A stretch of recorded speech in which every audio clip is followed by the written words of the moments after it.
नमस्कार साथियों, स्वागत है एक बार फिर से असिस्टेंट प्रोफेसर करंट अफेयर्स की इस सीरीज में। आज हम अक्टूबर माह के करंट अफेयर्स में जो राजस्थान के चर्चित व्यक्तित्व रहे उनके बारे में बात करेंगे। हम बात करेंगे राजस्थान के खेल खिलाड़ियों से संबंधित महत्वपूर्ण प्रश्नों के बारे में। केवल 7 प्रश्न राजस्थान के खेल खिलाड़ियों से संबंधित इस वीडियो में इस महीने में बने हैं। हम बात करेंगे रमेश रलिया की, जिन्होंने नैनो यूरिया बनाकर संपूर्ण विश्व में राजस्थान का नाम ऊंचा किया है। हम बात करेंगे सुरुचि शर्मा की, जिन्होंने एक राजस्थानी निवासी होने के बावजूद मीन राग एक फिल्म बनाकर संपूर्ण भारत में चर्चित रहे। हम बात करेंगे राजस्थान के चूरू की महिला के बारे में, तेज कंवर राठौड़ जिनका नाम है, और केबीसी कौन बनेगा करोड़पति की फ्रंट सीट पर बैठी। कौशल्या चौधरी की भी हम बात करेंगे इस वीडियो में, जिन्होंने भारत के सबसे बड़े cooking platform master chef of India में भाग लेकर राजस्थान को गौरवान्वित किया। इस प्रकार इस वीडियो में लगभग 30 फैक्ट के बारे में हम बात करेंगे जो आपके असिस्टेंट प्रोफेसर की परीक्षा में अति महत्वपूर्ण होने वाले हैं। तो ध्यान से देखना, एक बार इस वीडियो को पूरा देखना, क्योंकि हम जो आपको नोट्स उपलब्ध करवाते हैं केवल सांकेतिक भाषा में न्यूनतम समय में अधिकतम आउटपुट देने के हिसाब से सांकेतिक भाषा में तैयार करते हैं। इसलिए पहले आप इस वीडियो को देखें, इसके बाद आपको जो प्रिंटेबल फॉर्मेट में जो हम नोट्स उपलब्ध करवाते हैं उनको आप प्रिंट निकलवा लें और परीक्षा के टाइम में आप उसको 2-3 बार रिवीजन उनका कर दें। तो शुरू करते हैं आज के जो राजस्थान के चर्चित व्यक्तित्व रहे माह है अक्टूबर 2023 में, उनके बारे में। देखिए साथियों, पहला जो प्रश्न है, पहला व्यक्तित्व है देवदत्त शर्मा है। वो डॉक्टर हैं, महाराजा सवाई प्रताप सिंह अवार्ड 2023 उनको दिया गया है। पवन अरोड़ा राजस्थान की सुर्खियों में संपूर्ण वर्ष 2023 में चर्चित रहे। ये राजस्थान आवासन बोर्ड के आयुक्त हैं, जिन्होंने हाल ही में अक्टूबर 2023 में स्वैच्छिक सेवानिवृत्ति लेने की वजह से चर्चित रहे, क्योंकि ये बहुत ही अच्छे व्यक्तित्व थे। Exemplary leader of the year award 2023, visionary leader of the year 2023 और global CSR excellent and leadership award 2023 इनको दिया गया था। राजस्थान आवासन मंडल को एक नई दिशा इन्होंने प्रदान की थी, इसलिए पवन अरोड़ा जी राजस्थान की जो सुर्खियां थी उनमें काफ़ी चर्चित रहे। सुरुचि शर्मा जो है, मैंने आपको बताया था 69वें राष्ट्रीय फिल्म पुरस्कार में मीणा जनजाति पर एक डॉक्यूमेंट्री इन्होंने बनाई थी, इस वजह से इन्हें राष्ट्रीय फिल्म फेयर पुरस्कार दिया गया है सुरुचि शर्मा को। राजस्थान के जो मीणा जनजाति है उनके गीतों पर मीन राग नाम की एक छोटी सी डॉक्यूमेंट्री इन्होंने बनाई थी, इसलिए सुरुचि शर्मा को यह पुरस्कार दिया गया है। तेज कंवर राठौड़ के बारे में आपको ध्यान होना चाहिए कि जो कौन बनेगा करोड़पति लोकप्रिय टीवी सीरियल है, प्रसारण है, वो उनका ये इस कार्यक्रम में अपनी साथी गरिमा और अंजलि कंवर के साथ तेज कंवर राठौड़ कौन बनेगा करोड़पति शो में इन्होंने भाग लिया, जिसकी वजह से ये राजस्थान की सुर्खियों में रही। साथियों, ये इस कार्यक्रम का प्रसारण 23 से 27 अक्टूबर के मध्य हुआ था। इसके अलावा कृति भारती जो हैं वो भी राजस्थान की सुर्खियों में रही अक्टूबर 2023 में, क्योंकि उनको Abdul Kalam youth leadership international award 2023 दिया गया है। किसके द्वारा दिया गया है? ख्वाब फाउंडेशन के द्वारा दिया गया है। क्यों दिया गया है? क्योंकि ये राजस्थान की एकमात्र ऐसी महिला व्यक्तित्व हैं जो वर्ल्ड की top 10 child and human right activist में शामिल हैं। इन्होंने बाल विवाह रोकने और उनको निरस्त करने के कारण इन्होंने लगभग 800 बाल विवाह रुकवाए हैं और 50 बाल विवाहों को निरस्त करवाया है। इस वजह से कृति भारती राजस्थान की सुर्खियों में बहुत ही ज़्यादा चर्चित रही। महेंद्र राठौड़ जो हैं उनको भारत रत्न पब्लिशिंग हाउस द्वारा life time best civilian award of India से सम्मानित किया गया है, इसलिए महेंद्र राठौड़ भी चर्चित रहे। डॉक्टर अनिल शर्मा हैं, भीलवाड़ा के हैं, उनको साहित्यांचल शिखर सम्मान 2023 से नवाजा गया है। डॉक्टर सुनीता मिश्रा जो हैं इनको बहुत ज़्यादा आपको अच्छे से याद रखना है। सुनीता मिश्रा को सोयल जेल का प्रयोग करके इन्होंने जेडेनो जिंक ऑक्साइड और क्यूपर ऑक्साइड नैनो कणों के संश्लेषण हेतु इनका पेटेंट दर्ज किया गया है सुनीता मिश्रा का, इस वजह से राजस्थान की सुर्खियों में रही थी। इसके अलावा डॉक्टर रमेश रलिया का नाम तो आपको भूलना ही नहीं है। रमेश रलिया जोधपुर के निवासी हैं और वर्तमान में अमेरिका की स्मार्ट टेक्नोलॉजी के संस्थापक हैं।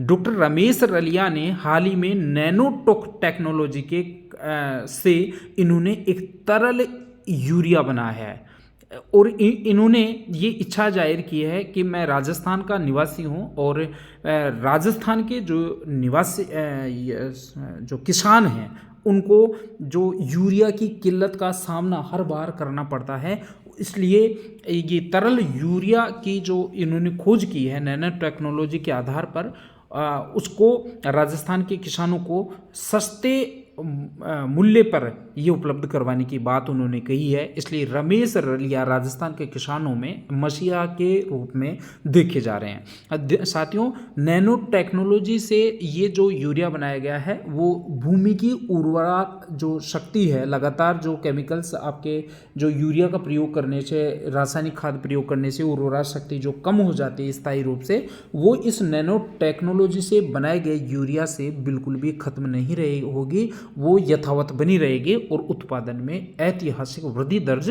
की जाएगी, ऐसा अनुमान किया जा रहा है। तपस्वी शर्मा के बारे में आपको ये ध्यान रखना है, ये जयपुर के मूक बधिर विश्वविद्यालय में एक सहायक आचार्य हैं और स्वयं सेरेब्रल पाल्सी से प्रभावित एक दिव्यांग हैं, जिनको जयपुर की जिले का इलेक्शन आइकॉन बनाया गया है तपस्वी शर्मा को। इसके अलावा रेखा जैन प्रकाश जो हैं मुंशी प्रेमचंद समर्पण समाज गौरव अवार्ड 2023 से इनको सम्मानित किया गया है और वीर तेजाजी कल्याण बोर्ड के अध्यक्ष बनाने के कारण रिछपाल जी मेधावी काफ़ी चर्चित रहे। आगे चलते हैं साथियों। कुसुमलता भंडारी जो हैं महात्मा गांधी दिव्यांग यूनिवर्सिटी जोधपुर की प्रथम वाइस चांसलर इनको बनाया गया है। कुसुमलता भंडारी को तपस्वी शर्मा की हमने बात की थी। इकराम राजस्थानी जो हैं उनको अणुव्रत पुरस्कार 2023 से सम्मानित किया गया है। साथियों, इकराम राजस्थानी को अणुव्रत पुरस्कार 2023 से सम्मानित किया गया है और श्री कृष्ण जुगनू जो हैं उनको एलपी टेसिटरी सम्मान पुरस्कार 2023 दिया गया है। एलपी टेसिटरी आपको पता है इटली के थे और 1914 से 1919 तक बीकानेर में रहे थे। अदबी उड़ान राजस्थान की एक परीक्षा में ये पूछा गया था कि अदबी उड़ान निम्न में से किस जिले की साहित्यिक संस्था है, इसलिए यहाँ पर अदबी उड़ान को शामिल किया है। उदयपुर की एक साहित्यिक संस्थान है अदबी उड़ान। महेंद्र राठौड़ को life time best civilian award of India 2023 से नवाजा गया है, ये मैंने आपको पहले बता दिया है। और टोबैको कंट्रोल एक्सीलेंस अवार्ड 2023 में राजस्थान को प्रथम स्थान प्रदान किया गया है, ये आपको ध्यान रखना है, बहुत ही महत्वपूर्ण फैक्ट है। टोबैको कंट्रोल एक्सीलेंस अवार्ड 2023 में कौन से राज्य को प्रथम स्थान प्रदान किया गया है? साथियों, राजस्थान राज्य को प्रथम स्थान प्रदान किया गया है। जयपुर की एक दो व्यक्तित्व हैं, ममता कुमावत और शुभम पारिक, दोनों ही जयपुर के हैं। इनको राष्ट्रीय सेवा योजना जो अवार्ड 2023 है वो दिया गया है। कृति भारती आपको ध्यान रखना है। कृति भारती के बारे में पहले भी हमने बात किए थे। लगभग 1800 से अधिक बाल विवाह रुकवाए और 50 से ज़्यादा बाल विवाह निरस्त करवाने के कारण डॉक्टर कलाम यूथ लीडरशिप इंटरनेशनल अवार्ड 2023 इनको दिया गया है। और ये पुरस्कार जो है वो आमतौर पे जो सामाजिक कार्यकर्ता होते हैं, जो न्याय का कार्य करते हैं, जो सामाजिक क्षमता और समानता स्थापित करने के लिए कार्य करते हैं, उन व्यक्तित्वों को दिया जाता है। सुरुचि शर्मा जो है मीन राग बनाया था, मैंने अभी आपको बताया था। मीणा जाति के गीतों पर एक छोटी फिल्म बनाई थी और मीणा जाति की संस्कृति व लोक कला को प्रस्तुत किया है सुरुचि शर्मा ने। इसलिए राष्ट्रीय फिल्म पुरस्कार 2023 में राष्ट्रपति द्रौपदी मुर्मू द्वारा इनको ये पुरस्कार दिया गया है। इसके अलावा ये व्यक्तित्व में नहीं है, लेकिन फिर भी चुनावी माहौल है, पूछा जा सकता है। सी विजिल ऐप, राजस्थान की जो आदर्श आचार संहिता है, सी विजिल ऐप का आपको पता होना चाहिए। एक तो चुनाव आयोग ने 2 पोर्टल शुरू किए हैं। एक तो सी विजिल ऐप जो आदर्श आचार संहिता के उल्लंघन पर प्रभावी नियंत्रण हेतु बनाया गया है। यदि इस पर कोई भी आदर्श आचार संहिता का उल्लंघन होता है तो कोई भी इसके फोटो या वीडियो बनाकर इस ऐप पे अपलोड करेगा तो 100 मिनट के अंदर अंदर इस समस्या का समाधान हो जाएगा, ऐसा चुनाव आयोग ने कहा है। दूसरा, एक पोर्टल भी चुनाव आयोग ने इस संदर्भ में शुरू किया है, सुविधा पोर्टल।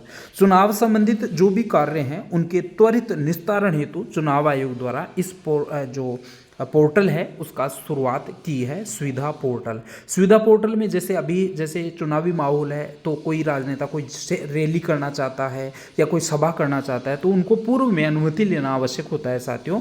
तो उस पूर्व अनुमति को त्वरित समाधान, उनकी जो अनुमति है या इस प्रकार की कोई भी समस्या है उसके त्वरित समाधान के लिए आपका सुविधा पोर्टल का उपयोग किया जा रहा है। इसके अलावा आपको ये बहुत ही महत्वपूर्ण फैक्ट है साथियों, विधानसभा चुनाव 2018 थे उसमें प्रति व्यक्ति जो प्रति उम्मीदवार जो खर्च राशि थी, अनुमत खर्च राशि, वो 28 लाख रुपए थी, उसको बढ़ाकर चुनाव आयोग ने 40 लाख रुपए कर दिए हैं। अर्थात यदि कोई व्यक्ति विधानसभा का चुनाव लड़ रहा है, उम्मीदवार है, तो वो अपने 40 लाख रुपए तक उस चुनाव में खर्च कर सकता है। ऐसी राशि जो 28 लाख रुपए थी उसको बढ़ाकर 40 लाख कर दिया गया है। राजस्थान के मुख्य निर्वाचन अधिकारी का नाम भी आपको ध्यान रखना है, प्रवीण गुप्ता हैं। चुनावी माहौल है, इस प्रकार के प्रश्न पूछे जाने की ज़्यादा संभावना है। Rajasthan state rabies control action plan की जो लक्ष्य अवधि है वो 2030 है। अर्थात राजस्थान सरकार ये चाहती है कि राजस्थान वर्ष 2030 तक रेबीज मुक्त राज्य की श्रेणी में आ जाए। इस वजह से इन्होंने एक एक्शन प्लान की स्थापना की है। इसके अलावा प्लेसमेंट एजेंसियों में लगे जो भी कार्मिक हैं उनको शोषण से मुक्त करने के लिए राजस्थान सरकार ने RLSDC वो शुरू किया है, अधिनियम लाया है। तो यहाँ पर पूछा जा सकता है RLSDC क्या है, तो फुल फॉर्म आपको इसमें ध्यान रखना है साथियों, Rajasthan logistical service delivery corporation इसका पूरा नाम है। साथियों, यदि आपको हमारा जो ये प्रयास है जिसमें आपको बहुत ही कम समय में ज़्यादा से ज़्यादा कंटेंट और परीक्षा उपयोगी कंटेंट उपलब्ध करवाने की हमारा जो पहल है वो यदि आपको पसंद है तो साथियों प्लीज़ इस वीडियो को लाइक ज़रूर करें ताकि हमारी टीम इससे मोटिवेट हो, हम मोटिवेट हों और आपके लिए और ज़्यादा अच्छा करने का प्रयास हम करें। इसमें आपको कुछ जाता नहीं है और यदि आप ऐसा इसको लाइक करेंगे, शेयर करेंगे तो ज़्यादा लोगों के रीच में जाएगा, ज़्यादा लोग इससे लाभान्वित होंगे। और परीक्षा करीब है, परीक्षा की तैयारी करते रहें। आगे चलते हैं। Vinu Gupta Rajasthan state regulatory authority RERA का चेयरमैन इनको बनाया गया है। और आपको पता है रेरा की स्थापना 6 मई 2019 को की गई थी। उसके प्रथम चेयरमैन NC गोयल थे। इसके अलावा 29वां जो टॉपिक है, राजस्थान की खुफिया और आर्थिक निदेशालय के महानिदेशक बनाए गए हैं आनंद स्वरूप को। इसके अलावा कुछ व्यक्तित्व और हैं साथियों, जैसे कैलाश चंद मीणा है, प्रोफेसर अयूब खान है, कर्नल केसरी सिंह है। देखिए साथियों, राजस्थान लोक सेवा आयोग जो होता है उसमें 8 सदस्य, अध्यक्ष सहित 8 सदस्य हो सकते हैं। पहले जो थे 1 अध्यक्ष और 4 सदस्य इसमें कार्यरत थे और अब इसके 3 नए सदस्यों की नियुक्ति हाल ही में अक्टूबर में की गई है। वो 3 नए सदस्यों की नियुक्ति होने के बाद वर्तमान में राजस्थान लोक सेवा आयोग के जो 8 पद हैं वो सभी भर गए हैं। 8 में से 5 पहले के थे, आपको पता है, और 3 नए जो हैं वो एक एसटी के हैं अपने कैलाश चंद जी मीणा, एक जनरल के हैं कर्नल केसरी सिंह, और एक आपके अल्पसंख्यक समुदाय के सदस्य को नियुक्ति की गई है अयूब खान जी की। ठीक है, 1+7 सदस्य होते हैं और 6 वर्ष या 62 वर्ष में से 6 वर्ष की अवधि और 62 वर्ष की आयु में से जो भी पहले हो जाता है उसकी सेवानिवृत्ति आयु होती है और राज्यपाल द्वारा इनकी नियुक्ति की जाती है। इसी के साथ आपको ये भी ध्यान रखना है कि जिस प्रकार जो उच्च श्रेणी की परीक्षाएं हैं उनका आयोजन राजस्थान लोक सेवा आयोग करवाता है और निम्न श्रेणी की जो परीक्षाएं हैं उनको राजस्थान के जो कर्मचारी सेवा चयन बोर्ड है उसके द्वारा आयोजित करवाई जाती हैं। हाल ही में राजस्थान कर्मचारी सेवा चयन बोर्ड के भी 2 सदस्यों की नियुक्ति की गई है, एक डॉक्टर सज्जन पोसवाल हैं और एक डॉक्टर रिपुंजय सिंह हैं। ठीक है, इसके अलावा जो है वर्तमान में इसके अध्यक्ष हैं वो मेजर जनरल आलोक राज हैं और वर्तमान में इसके 5 सदस्य हैं अध्यक्ष के सहित। जो पहले के 2 सदस्य थे वो राम सिंह मीणा और इरफान मेहर हैं। इस प्रकार वर्तमान में जो राजस्थान कर्मचारी सेवा चयन बोर्ड है उसके अध्यक्ष मेजर जनरल आलोक राज हैं और 4 जो सदस्य हैं नियुक्त सदस्य हैं वो हैं डॉक्टर सज्जन पोसवाल, डॉक्टर रिपुंजय सिंह, डॉक्टर राम सिंह मीणा और डॉक्टर इरफान मेहर। इस प्रकार जो है राजस्थान के जो चर्चित खेल खिलाड़ी व्यक्तित्व हैं उनके बारे में हमने बात की है। इसके अलावा राजस्थान के खेल खिलाड़ी से संबंधित केवल 7 प्रश्न इस महीने में बने हैं। तो वो कौन कौन से 7 प्रश्न हैं वो आप देख लेते हैं कि एक तो राजस्थान ओलंपिक संघ के अध्यक्ष कौन हैं। रामावतार सिंह जाखड़ राजस्थान ओलंपिक संघ के वर्तमान अध्यक्ष हैं। इसके अलावा एक प्रश्न बनता है राजस्थान क्रिकेट संघ के अध्यक्ष कौन हैं, वो आपके वैभव गहलोत हैं। ठीक है, राजस्थान प्रीमियर लीग के ब्रांड एम्बेसडर कौन हैं, तो वो आपके कपिल देव हैं। और अभी जो हांगझोउ पैरा एशियन गेम्स हुए हैं चीन में, उनमें एक राजस्थान का एक निवासी है जिसको कांस्य पदक और 2 खिलाड़ी हैं जिनको स्वर्ण पदक मिला है। तो स्वर्ण पदक किस किस को मिला है, एक तो करौली के एक पैरा खिलाड़ी हैं सुंदर सिंह गुजर जो वर्तमान में वन विभाग में एक के कर्मचारी हैं, उनको भाला फेंक प्रतियोगिता में स्वर्ण पदक मिला है। 68.60 मीटर इन्होंने भाला फेंका है, इस वजह से इनको ये पुरस्कार मिला है स्वर्ण पदक। एक आपकी रुद्राक्ष हैं भरतपुर के, उन्होंने 10 मीटर एयर पिस्टल में रजत पदक इनको मिला है। 218.19 अंक इनको मिले थे। रुद्राक्ष भरतपुर के हैं। इसके अलावा 37वें राष्ट्रीय खेलों में राजस्थान के खिलाड़ी 480 हैं। संख्या पूछी जा सकती है कि 37वें राष्ट्रीय खेल जो गोवा में हो रहे हैं जिनका उद्घाटन प्रधानमंत्री मोदी जी द्वारा 26 अक्टूबर 2023 को किया, तो गोवा में आयोजित 37वें राष्ट्रीय खेलों में राजस्थान के कितने खिलाड़ियों ने भाग लिया, तो आपको पता है 480 खिलाड़ियों ने इसमें भाग लिया था। इसके अलावा जो आज का अंतिम प्रश्न है इस सीरीज का वो है एशियन पैरा गेम्स 2023 जो हांगझोउ चीन में हो रहे हैं उसमें अवनी लेखरा ने स्वर्ण पदक जीता है। किसमें, महिला वर्ग में 10 मीटर एयर राइफल्स में, और इनको अंक कितने मिले हैं, 449.6 अंक। तो अंक भी पहुंच सकता है, विधा भी पहुंच सकता है और व्यक्तित्व भी पहुंच सकता है। इस प्रकार आज के ये लगभग 35 प्रश्न थे जो अक्टूबर 2023 में अति महत्वपूर्ण बन सकते हैं। तो इसको आप एक बार वीडियो को पूरा ज़रूर देखें और उसके बाद में इस वीडियो के डिस्क्रिप्शन में आपको यथासंभव इसकी PDF का लिंक दे दिया जाएगा या हमारा व्हाट्सएप चैनल का लिंक दे दिया जाएगा जहां से जाके आप इनको डाउनलोड कर सकते हैं। धन्यवाद।